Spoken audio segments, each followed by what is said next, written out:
I think it's important for teachers to evaluate their teaching strategies. From my perspective, speaking now as somebody who has taught for many years, there's an aspect of saying, well, how can I do this better?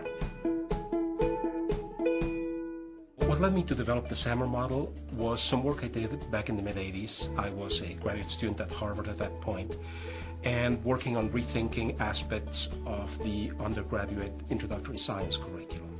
And at that point, I could see that some of the tools we had for digital storytelling and so on could really make a change, but it wasn't clear that this was anything intrinsic to a given tool, and rather a question of different types of practice associated with this. So that's what triggered the desire to research the topic and eventually led to the SAMR model.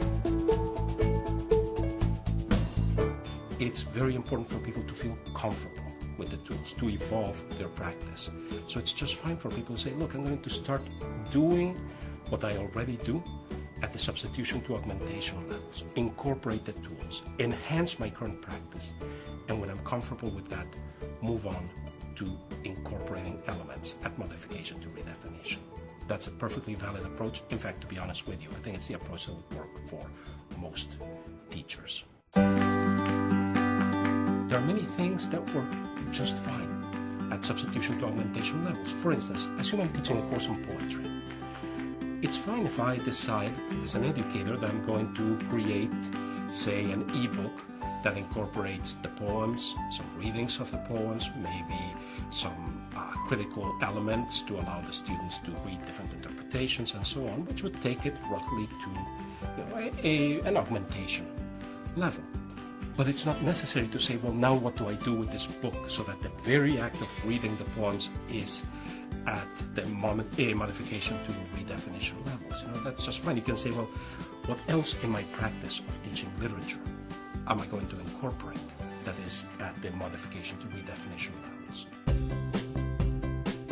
The difference between augmentation and modification is whether you're essentially reproducing what you were doing before in your practice, or you're significantly modifying it but keeping the heart of the matter. So let me give you an example. Suppose that I'm teaching geography. Okay?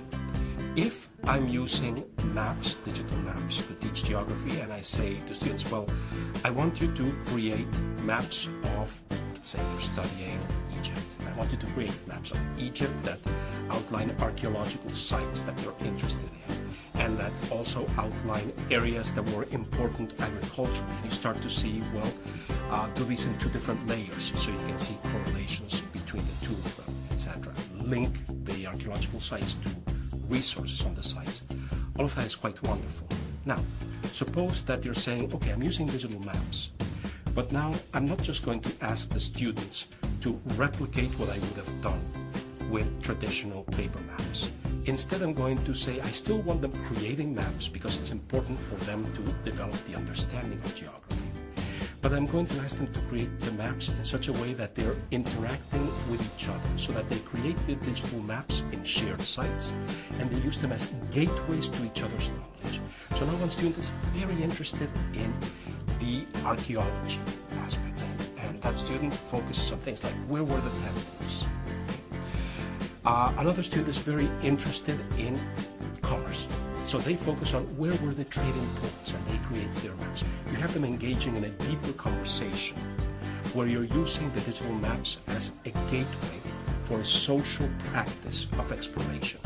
In effect, you're asking your students to become geographers and use the maps to talk with each other, integrate each other's discoveries, build a practice that is mediated by the social use of the tools in a network environment. That would take you up to modification, because while you still have some of the heart of the matter, make sure the students understand these concepts by developing maps about them.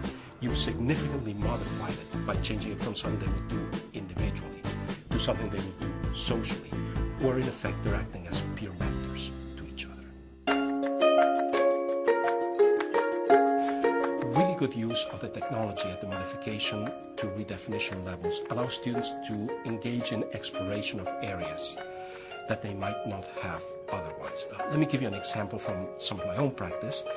I have a background as a chemist, and in particular, one of the fascinating things that we can do with the technology is we can bring students into how chemists think at a much deeper level, even at the beginning of their studies than we otherwise could, because we have tools for visualizing molecules. We have tools for simulating and visualizing interactions, reactions between molecules. And we have the tools for students to say, well, can I take some experimental data and not just play with a couple of toy experiments, but actually do some real analysis based upon what I've understood.